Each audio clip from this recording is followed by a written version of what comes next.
Shortly after this video goes live, Microsoft and Xbox Studios are going to have a massive opportunity at hand.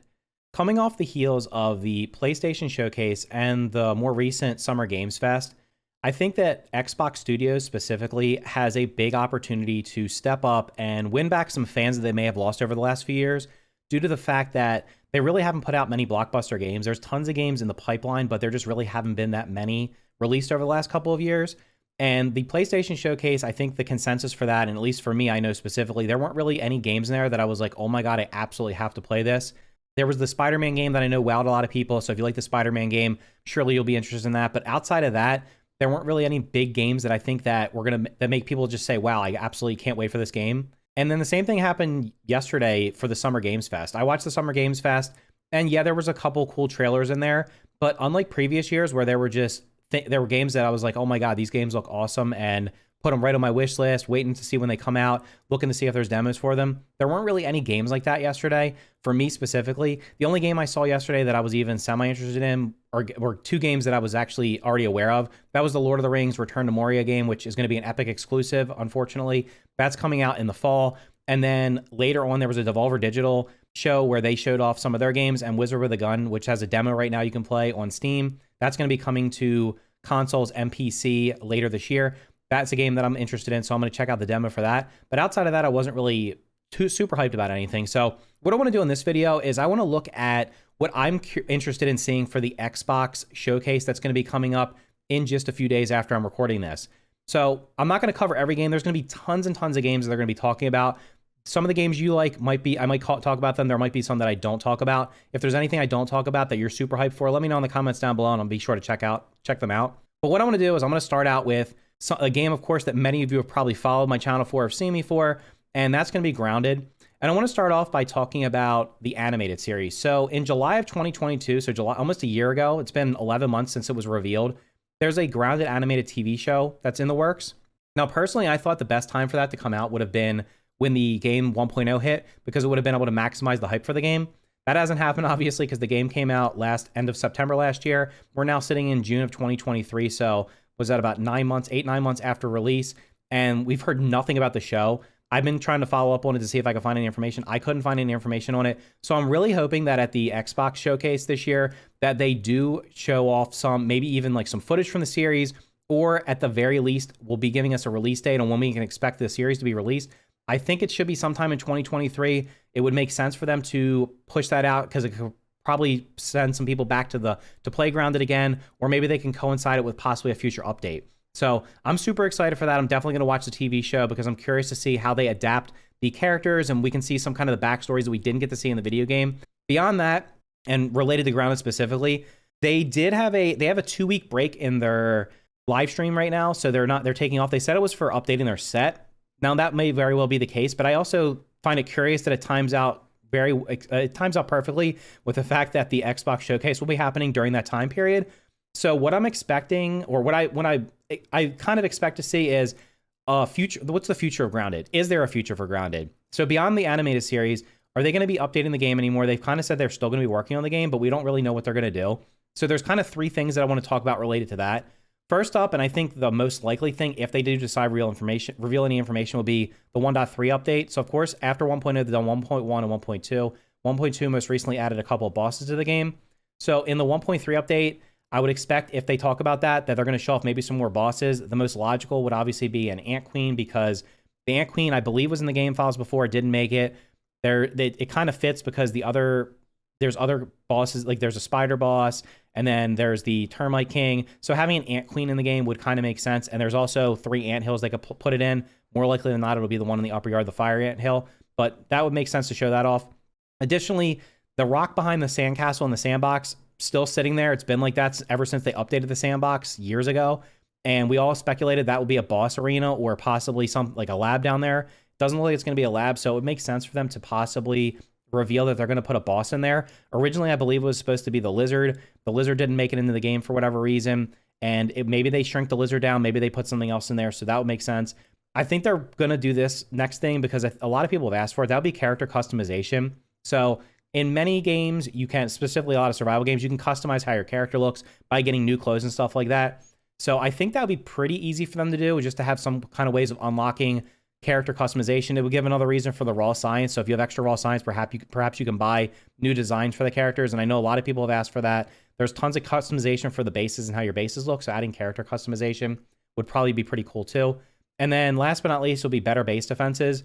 There was some talk about them adding they're working on the base defenses a little bit, because the base defenses, in my opinion, I love the fact that they added them, but the fact that they're just kind of lackluster, the rewards for them aren't that great. They don't happen very often. And in reality, there's really not that many ways to defend yourself.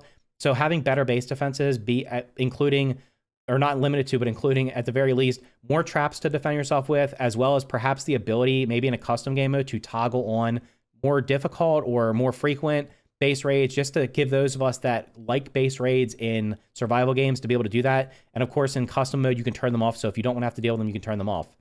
Now, aside from that, I think a couple other things they might want to they could possibly reveal. And like, I have no information on this. This is just pure speculation on my part, but it would kind of make sense, especially if they want to continue in this, with this game and with this, with this IP to go along with the animated series, would possibly be a DLC. The two DLCs I thought of that would make the most sense, and they would kind of be like a larger scale. That's why I would think they would be a DLC and not just an update, would be going inside the shed. The shed, of course, is massive. So if they wanted to populate the entire inside of the shed from top to bottom, where you could climb up shelves and maybe a ladder or something like that, and have all kinds of new things inside of there, that would make sense to have as a DLC, like a standalone DLC. And then in addition to that, going under the deck. So the deck has been in the game, obviously, since the beginning, just like the house was. You can go on the deck, but there's really nothing up there besides a sign, and there's nothing underneath the deck. So I think it possibly could make sense they could introduce some new bugs under there, and perhaps maybe a new boss to put underneath the deck. I know people have been asking to go inside the house, inside the other backyard, or go to other backyards, and I'm not even going to speculate on those, because it's been said time and time again, there's no plans for that. I think that would be more likely to happen if they decided to do what I'm going to talk about for next, which would be a sequel to Grounded. So for them to be able to have to go inside the house or to go inside another backyard, that would make more sense in a completely new game, because it would probably take far too long for it to be worth the time and effort to be able to basically develop those things to bring people back to the game. I know a lot of people would come back if they could go inside the house, because it would kind of tie itself more closely to the Honey, I Shrunk the Kids movie. But I think more likely than not, if they did a Grounded 2, that there'd be one of two scenarios that would happen. One would be a prequel to the original. So since the story in the original game was concluded, and I'm not going to spoil it if you haven't seen it, but basically the story was concluded and it kind of had like a pretty firm ending. But I think a prequel would make the most sense, because you could kind of show how the labs were set up and all the precursors, all the stuff that happened before the current story. Additionally, there could be another option, and that will be something like Ominent comes back and strikes back for revenge. So perhaps they come back and decide that they want to pursue the technology, and that could possibly lead to going into the house, or it'd be more likely they could go in the house or go to other yards. I think that those would be the two most likely things. Beyond that, there's 3 other games that I'm looking forward to seeing something about, because these 3 games were revealed a long time ago, and really there hasn't been anything mentioned about them recently. The first is going to be another Obsidian game. That's Avowed. Avowed was originally shown off in 2020, and to my knowledge, the only thing that was shown was that original trailer, which I'm showing in the background right now. And Avowed is going to be like a fantasy RPG. And honestly, RPGs during my childhood and early towards when I was a younger adult, they were like my favorite. That was at the top of my list of favorite types of video games, or favorite genre for video games.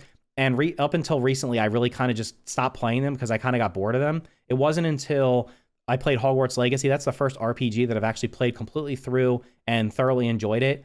And for that, the only reason I played that is because I like the world that the game was set in. Avowed, though, looks like it's in a fantasy world. I'd love to have a fantasy RPG. There hasn't been a really good fantasy RPG in quite a while, so hopefully we get more news on that, because like I said, it's been 3 years since it was shown off, and I really expect it to have a release date, probably in early 2024, because I don't see them releasing it right after Starfield. Next up is going to be Fable. Of course, the Fable games were much older. I think they were like the early 2000s when the first one came out.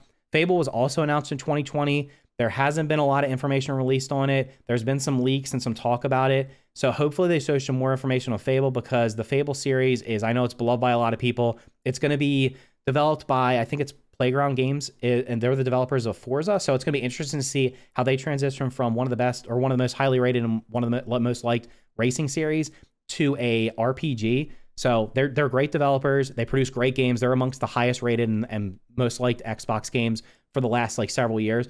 And then last but not least is going to be Everwild. Everwild is being developed by Rare, is most recently known for Sea of Thieves. That was revealed all the way back in 2019.